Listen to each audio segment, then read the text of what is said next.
Please. Kimberly, you've been named a White House Champion of Change. You won the Politico Women Who Rule Award. Business Insider named you one of the 25 most influential African Americans in tech. You've been on the Root 100 list, the Ebony Power 100 list, and of course, Black Enterprise named you one of 25 women who are changing the world. Yes, give it up for that.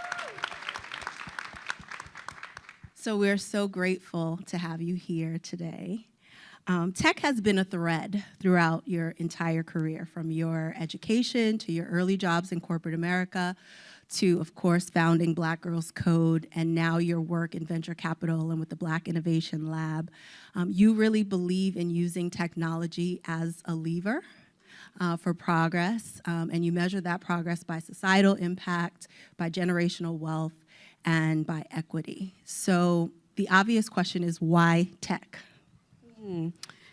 I would say that I guess to take it a little bit back, when I was long time ago, going through high school and about to start my secondary education in college, I was in these accelerated math and science classes. And it was really my guidance counselors, these Black women, these, fantastic, fabulous Black women who were like, yeah, I think you need to go into engineering. So this was like in the mid-'80s when there was really this moment where there was a push to get more diversity into STEM fields. I did not know what engineering was. Like, I grew up in the inner city in Memphis, Tennessee, and from a professional standpoint, from a professional standpoint, the Black people that were professionals were like doctors, maybe lawyers, maybe nurses, and school teachers. Like, there were no engineers. Like, my older brother had went into engineering like a couple years before me, and he didn't last very long, and he just changed his major. And I was like, no, I'm not doing that. Like, I'm going to beat him. I'm staying this course. And so I ended up going into engineering and choosing to go into electrical engineering. That really kind of scratched the surface of tech for me. I spent many years like in heavy corporate American jobs in the manufacturing space, then pharmaceutical, being Merck. I don't know where my Merck people is, but I'm a Merck alum. Went through Merck and then ended up in the Bay Area in biotech. And so I kind of navigated serendipitously a little bit into the tech field when it was just becoming a thing. And it wasn't really until many years later when I had my daughter, and she was really, I want to say naturally a techie. She's a geek. I always say she's a geek. I'm a nerd, meaning I like books. I like reading. I like scholarly things. Not that she doesn't, but like, this kid is about that computer life. Like, that is her thing. And so it was her pathway that was beginning to kind of follow mine that really drew me back into the tech industry. And I saw that it was not that different than in the mid-'80s when I was going through college, for her. And if nothing else, I'm a fiercely protective mom. And I was like, oh, absolutely not. Is she going to be the only girl in these classrooms? Because I can't keep coming up to college room saying, like, what you doing to my baby? Although I have done that, as you will ask her. I have made trip across the country to be like, where's she at? Where is she? Like, what's going on? I have done that. Yes, I have. But I saw that there was an opportunity for us because tech touches everything, and even more so now. And as tech continues to merge, I think it's imperative that we are in the room, and not even just in the room, at the table, and not even just at the table, like creating these tables as technology and innovation continues to really engulf all that we do. And one of the women that I love, who's an innovator, Angela Bitton, has said something that I totally agree with. She's like, in a few years, every company is going to be an artificial intelligence company. And I was like, yeah, I think you're right. And so, like, when we think about where tech is going, if we are not there, we will miss out. And I was, and still am, like, determined that Black people, Black and brown people, are not left out. Like, I think Black people are from the future. I've been saying this lately. We are from the future. We already been in the future. You go to Egypt, you will see. Black people are from the future. So we can't be left behind in the past as this future continues to catch up with us. I want us to be ahead where we were before. And so that's why I think, that's a long, very long-winded answer. That's why I think it's important for us to be in rooms like this and continue to be the ones that are leading the charge ahead to whatever the technology future looks like. Yeah. In 2011, you founded Black Girls Code with the aim of introducing girls of color to technology and computer science.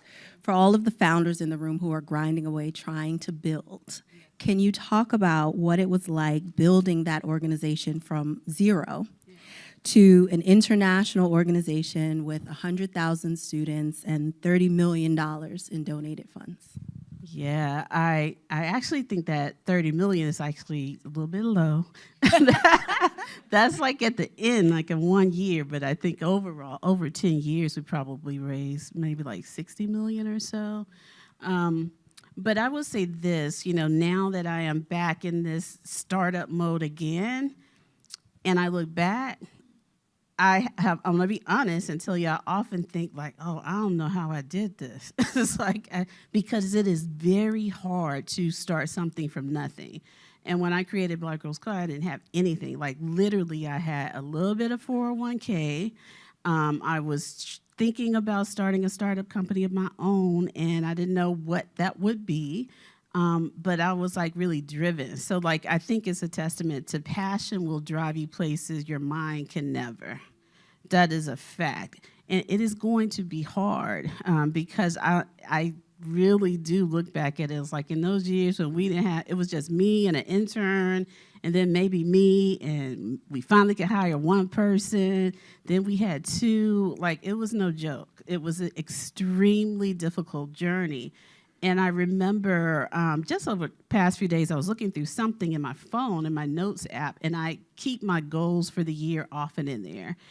And I saw one list of goals for 2015, and I was like, and this was like, well, yes, Google's not a competitor for Salesforce. Like, well, Google has this thing about big, hairy, audacious goals, and they were our first sponsor. And so I'm used to like that mindset. And one of my big, hairy, audacious goals for 2015 was I was going to raise $5 million for Black Girls Code. And that maybe not seem like a lot to some of you in the room, but in 2015 for Black Girls Code, that was a lot. And I would laugh, I chuckled when I read it because I was like, oh, didn't realize, like eventually in 2020, we raised like 25 million in 1 year. So thinking about the power of manifestation, like it is setting these goals and then taking step by step to get yourself there, even if it takes, to bite off a little bit at a time. I think that's what this race is. It is a marathon. It is not a sprint. So you have to like take that first step and you have to keep going, even when you go through trials and tribulations, of which I have certainly had my share. You got to stay in the game. You just got to keep going. And I think for me, that was what helped us to get through, 10 years of like just starting with nothing and being able to build this organization that has had a tremendous impact on the industry and the ecosystem and like little girls and women at large. You just got to stay in the game. We're going to get to the trials and the tribulations, don't you worry. But you said that looking back on it, you don't know how you did it, and that passion got you through a lot of it. But sort of, tactically, what are some of the ways that you got through those growing pains? Or if you want to look at it as now that you're a startup again, what are some of the mistakes you're not making this time around? Yeah, that's a good one. I think, one of the things that, really helped us from the beginning was having this, very strong sense of who we were and what our brand identity was. So in the early, and if you know about Black Girls Code, you know the story that when we started, there were many folks that wouldn't give us funding or ask, why would we even name this organization Black Girls, about Black girls? Like, that's discriminatory. And, we're starting to see some of that energy in the ecosystem again when we think about what's happening with Fearless Fund and DEI programs. Like, this is starting to bubble up again. But we faced that, and we had to set a stake in the ground and say, like, we don't care if you don't give us a check. We're not going to change our name. This is our brand. It is about empowerment. You know, we welcome anyone, but we're not going to not center Black girls, Black and brown girls. And so that having that really firm focus on who we are, it helped us. It helped the community to be drawn to us. It helped us when we were in need of support from the community. It really helped us to carve out our path and our value proposition, if you will. I think another thing was really having strong partners from the very beginning who stayed with us while we grew. Like I mentioned, you know, one of our very first partners was Google. They gave us our very first check. It was like $20,000 after our pilot program. I thought that was the biggest thing in the world. I was like, oh my God, they gave us a check for $20,000 and we're just starting. And that company stayed with us over 10 years. Like the BGC, the flagship office is right in Chelsea Market now. Is in the Google building. We've been there since like 2015. And so having partners that stay with you and seed you through your growth is very much so key to our success. I think also I would say being open to change and navigating the path, because what we started having this growth mindset built into your company. So like I started with this mindset, we would have these 6-week cohorts, and that was our pilot program. We did not have in mind we would have this chapter program with chapters all over the U.S., Johannesburg, et cetera. That was an evolution of the organization. So being able, not so wed to what you think you're creating in the beginning, but open to changing and pivot and growing as the needs of your company change. Because if you're a startup, as you all know, you're looking for product market fit. If you think you have product market fit when you first launch, I got my investor hat on. I was like, you really don't. You maybe, if you're very lucky, a minute members of startups may have product market fit when you first start, but most likely you do not. That's your goal, is to get there and to get there as quickly as you can, but being able to change and navigate so that you can stay alive, that was important. And I would say the one thing that I would do, well, maybe I have a few, that I would do differently if I was working to begin now, and I am. I think it's important to have an end goal in mind. So like, where do you want to end? Do you want to sell your company? Do you want to navigate out of your company and do something else? Do you want to create a for-profit and nonprofit arm? What does the end goal look like? And I don't mean 5 years, 10 years. Are you creating a legacy? Like, have that in mind, because I think our goals are often too short. We need to think long term. And I would say you need to also, as a founder, you need to protect your intellectual property in the beginning. And I don't care if that's a nonprofit or for-profit. I think many times, as I look back on creators and innovators of color, we often get to a point where we lose our companies, we lose our intellectual property. Something happens once we reach some level or marker of success. So creating a company where you know what you want to keep for yourself as intellectual property and putting together the mechanisms so that you keep that in your name. Like, everything doesn't have to be in the company's name. Like, if I'm telling you something out here now. Everything doesn't have to be in the company's name. Like, yes, do the things that you need to do financially, but like your trademarks, your logos, the ways that you do business, those things can be classified as intellectual property, and maybe they don't need to belong to the business. Maybe they need to belong to you, because that is also part of your legacy. And I would say then also, last but not least, when you're starting, you need a strong and firm legal team in your corner to make sure that they tell you what things that you may have missed that you don't know about. And because there's often things that, as you navigate and grow your business, that you are unaware of. And having the best legal, it's about, I think someone said before, is having the right legal team. That is your biggest expense sometimes. But if you don't do that and you don't invest in that, it can also cost you the most. Let's get into how you learned some of these lessons firsthand. As we said, you started Black Girls Code in 2011. 10 years later, in December 2021, you found out that you'd been suspended indefinitely by your board. 8 months later, you were removed as both the CEO and as a board member from the organization that you founded. You filed a lawsuit against them. Your legal battle has recently been settled. What can you share? What do you want to share about what you've been through? Whew. I will say this. I could share a lot, but I want some things I can't share. But I will say that I learned a lot in this last 2 years. Some of it I already shared about, how to protect yourself as you begin your founder journeys. But I also learned, I was sharing with a friend a couple weeks back or so. I was like, yeah, I grew so much through this. And she was like, Kimberly, I think you could have grew other ways. And I was like, you're right. But I did grow tremendously. I think what I learned, though, is that it's not necessarily from a founder perspective that you won't go through trials and tribulations, because sometimes you're going to go through the fire. It's not possible to avoid it. It's how you come out, right? It's how you come out on the other side. And it took me a while over this past 2 years to realize that, yes, I created Black Girls Code. Yes, I birthed this baby, but this baby was not me. This baby was not everything that I am, and I still have more to give. And that allowed me to be able to disconnect myself from it. But I also think, that I was very driven. As I said, I am a fiercely protective mother, and I am. But when I was going through this battle, I was also very acutely aware that my daughter was looking at me. And she didn't really say anything. We didn't talk about it too much. Or we talked about the case we talked about it, but not a lot.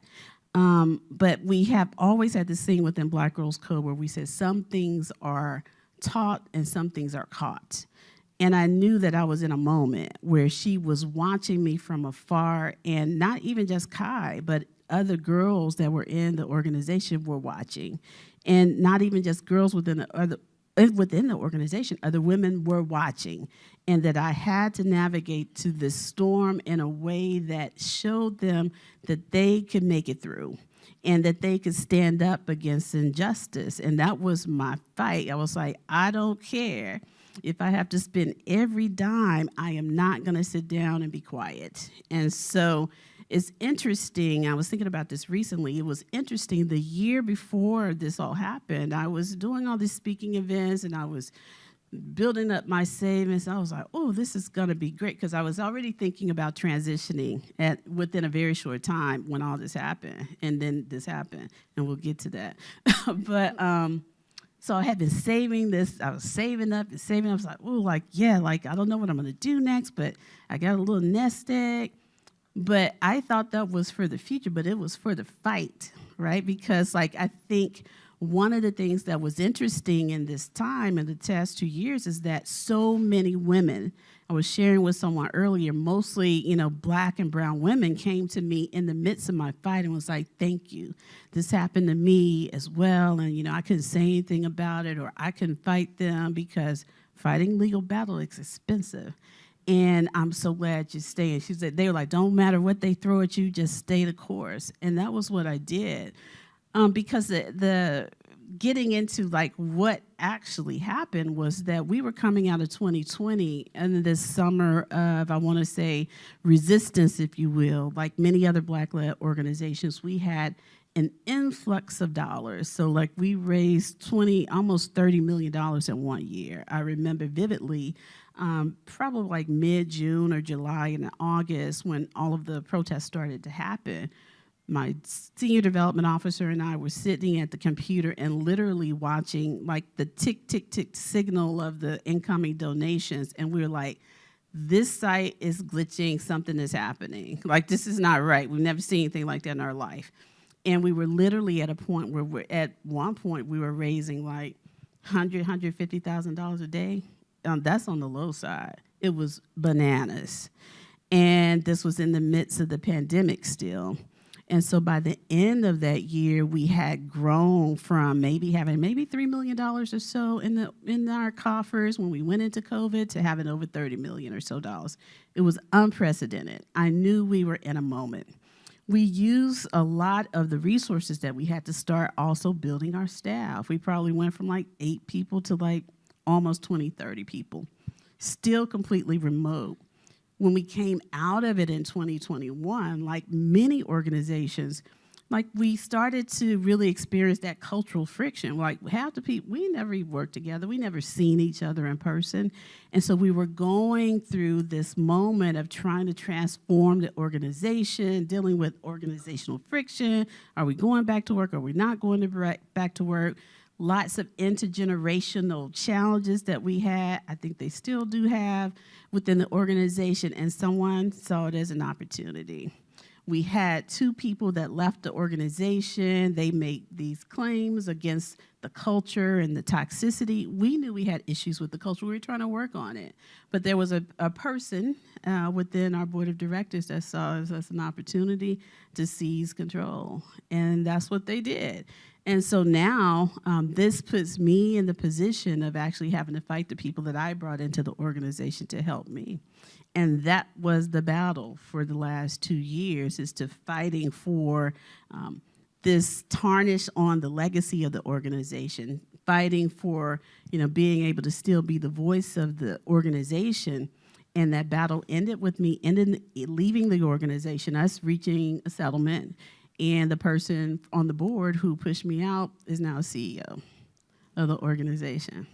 So if you look on the website right now, you don't see that, but that person is the CEO of the organization. And I think all maybe but 2 of the board members that were there left. So I don't know who's on the board. I think it's just that person and maybe one other person. I don't know. It's not on the organizational website. And this organization I think they spent over $3 million to fight me. And I think I would say with that, when somebody spends $3 million to fight the founder of an organization, that should make you think. It's not just because Kimberly is mean, or Kimberly is too harsh. There's more to the story than that. Nobody's spending $3+ million to fight someone on a nonprofit organization if there's not more to the story. And so I think the cautionary tale in that is what I say, to share it, is that because I don't know, I don't wish this on anybody. Well, there's some people that I would. You are getting real talk. There were some people. I maybe would, as the old folks say, dance on their grave. Maybe. I'm growing, I'm trying. But the cautionary tale. The cautionary tale is, I think that it's very important to be very cautious and intentional around who you put in your closest circles. I remember vividly when I was thinking about bringing on the board of directors to Black Girls Code, it wasn't until 2018. We started in 2011. We knew what we were doing. And I thought, because I was told, I got to bring in all this people and on the board, these high-level people to help me. I really didn't, because we actually really were already doing the work. We were the ones that actually raised the dollars, created the programs. I think the people that are on your board are the folks that you can trust explicitly. And I'm just put out there, I don't care if it's your mama, your sister, your brother, your college roommate, those folks are important, because you need someone that's going to be ride or die in that room. Because when you bring in people to your board, even as a startup founder, those people now have control and they have power. They have agency that can take things away from you as the founder. They take that power away. So you need to build and keep that circle as tight as you possibly can. You need to protect your intellectual property. I didn't have a CEO contract because I founded the organization. Didn't even have one to the day that I left. That wasn't a good thing, because I never even envisioned something like this was happening. So putting in those mechanisms to keep yourself intact and protected, from your bylaws to your contract as a CEO to the folks on your board, are vitally important. And then I think once you get to a point where you may encounter challenges, standing tall as much as you can and standing up for what is right. And that was my firm position through it all, is that I wasn't going to sit down. I was like, I don't care like what they throw at me. They even at one time threatened to even sue my daughter. Like, they pulled her in. I'm like, really? Yeah, I had to sit. We had to sit in a deposition, like with my 21-year-old daughter, like 10 toes down, as the kids say. And we did. And but I was infuriated at that moment, because I was like, how dare you bring my baby into this room when none of you all are even here? You haven't even shown up, and here we are.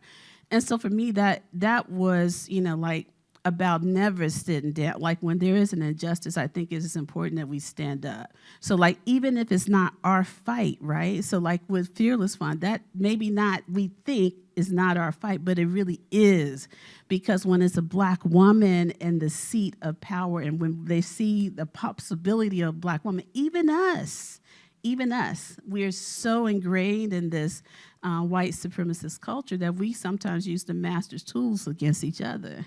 And we need to call that out and then stand up when we see it. One of the things after I left Black Girls Code I was really adamant about is that I wanted to create an opportunity to support other Black women innovators and founders like myself.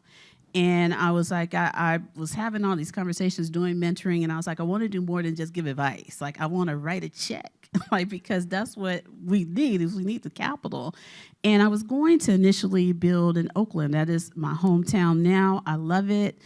I'm really bred into, I think, the very fiber of Oakland, but this opportunity to build in Memphis just sort of floated literally down my Twitter timeline, and I saw this HBCU that had been going out of business. The building was in disrepair, and this young Black sister had found it and was saving it, renovating it, and I was called to the space. It's called Griggs College, and I was like, I got to be there. And it's interesting how the universe works. I was talking to someone this morning, and they were like, yeah, well, your time was up there. You're supposed to do something else. And I was like, yeah. I was supposed to create Black Innovation Lab, and I was supposed to go home to do it. And so I always talk about it is interesting that the universe pulled me right back home. And I was supposed to be in this space and learning these tools and creating this network so I can go back home and build again in a town that made me.